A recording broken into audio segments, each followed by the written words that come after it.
ಬೆಂಗಳೂರಲ್ಲಿ ಹೀನಾತಿಹೀನ ಕೃತ್ಯವೊಂದು ನಡೆದು ಹೋಗಿದೆ. 4.5 ವರ್ಷದ ಮಗುವನ್ನ ಘೋರವಾಗಿ ಕೊಂದು ಹಾಕಿದ್ದಾರೆ.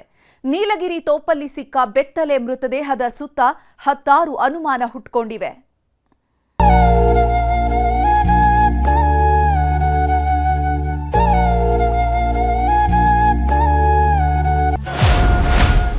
ಗುರುವಾರ ನಾಪತ್ತೆ, ಶುಕ್ರವಾರ ಮೃತದೇಹ ಪತ್ತೆ.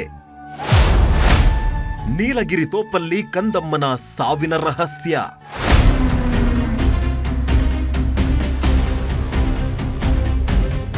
ಈ ಹೆಣ್ಮಗಳನ್ನ ನೋಡಿದ್ರೆ ನಿಜಕ್ಕೂ ರಕ್ತ ಕುದೀತಿದೆ. ಇಷ್ಟು ಚಿಕ್ಕ ಹೆಣ್ಮಕ್ಕಳನ್ನು ಬಿಡಲ್ಲ ಅಂದ್ರೆ ಏನ್ ಹೇಳ್ಬೇಕು ಹೇಳಿ. ಈ ಬಾಲಕಿಗಿನ್ನೂ ಜಸ್ಟ್ 4.5 ವರ್ಷ.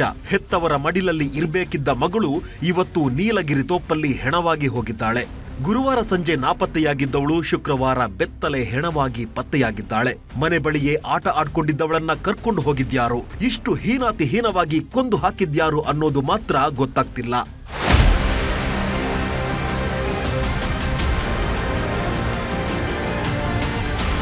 ಬೆಂಗಳೂರಿನ ಎಲೆಕ್ಟ್ರಾನಿಕ್ ಸಿಟಿಯ ಬೋಳುಗುಟ್ಟಹಳ್ಳಿಯಲ್ಲಿ ಹೀನಾತಿಹೀನ ಘಟನೆಯೊಂದು ನಡೆದು ಹೋಗಿದೆ. ಈ ಬಾಲಕಿಗೆ ಇನ್ನೂ ಏನು ಅರಿಯದ ವಯಸ್ಸು. ಇವರ ಹೆತ್ತವರು ಮೂಲತಃ ಅಸ್ಸಾಂನವರು.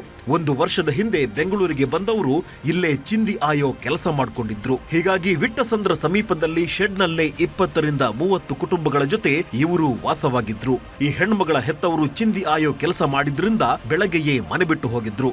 ಅಪ್ಪ ಅಮ್ಮ ಹೊರ ಹೋಗಿದ್ರಿಂದ ಬಾಲಕಿ ಮನೆ ಬಳಿಯೇ ಆಟ ಆಡ್ಕೊಂಡಿದ್ಲು.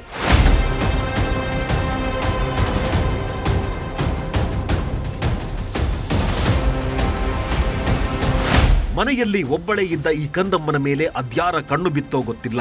ಗುರುವಾರ ಮನೆ ಮುಂದೆ ಆಟವಾಡ್ತಿದ್ದವಳು ಇದ್ದಕ್ಕಿದ್ದಂತೆ ನಾಪತ್ತೆಯಾಗಿದ್ಲು. ಹೆತ್ತವರು ಎಷ್ಟೇ ಹುಡುಕಿದ್ರೂ ಸುಳಿವು ಸಿಕ್ಕಿರಲಿಲ್ಲ. ಹೀಗಾಗಿ ಪೊಲೀಸ್ ಠಾಣೆಯಲ್ಲಿ ಮಿಸ್ಸಿಂಗ್ ಕಂಪ್ಲೇಂಟ್ ಸಹ ಕೊಟ್ಟಿದ್ರು.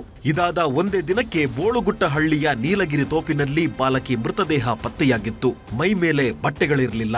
ಮುಖ ನೋಡದಕ್ಕೂ ಆಗದಂತೆ ಜಜ್ಜಿ ಹಾಕಿದ್ರು. ಮೃತದೇಹ ಸಿಕ್ಕ ಸುತ್ತಮುತ್ತ ಜಾಗದಲ್ಲಿ ಮದ್ಯದ ಬಾಟಲಿಗಳಿದ್ವು. ಹೀಗಾಗಿ ಯಾರೋ ಅತ್ಯಾಚಾರ ಮಾಡಿ ಕೊಂದು ಹೋಗಿರಬಹುದು ಅನ್ನೋ ಅನುಮಾನ ಕಾಡುವುದಕ್ಕೆ ಶುರುವಾಗಿದೆ. 4.5 ವರ್ಷದ ಅಪ್ರಾಪ್ತ ಬಾಲಕಿಯನ್ನ ಭೀಕರವಾಗಿ ಕೊಲೆ ಮಾಡಿರುವಂತಹ ಘಟನೆ ಎಲೆಕ್ಟ್ರಾನಿಕ್ ಸಿಟಿ ವಿಭಾಗದ ಬೋಳುಗುಟ್ಟದಹಳ್ಳಿ ನಡೆದಿರುವಂಥದ್ದು. ನಾವೀಗ ಘಟನಾ ಸ್ಥಳದಲ್ಲಿದ್ದೇವೆ.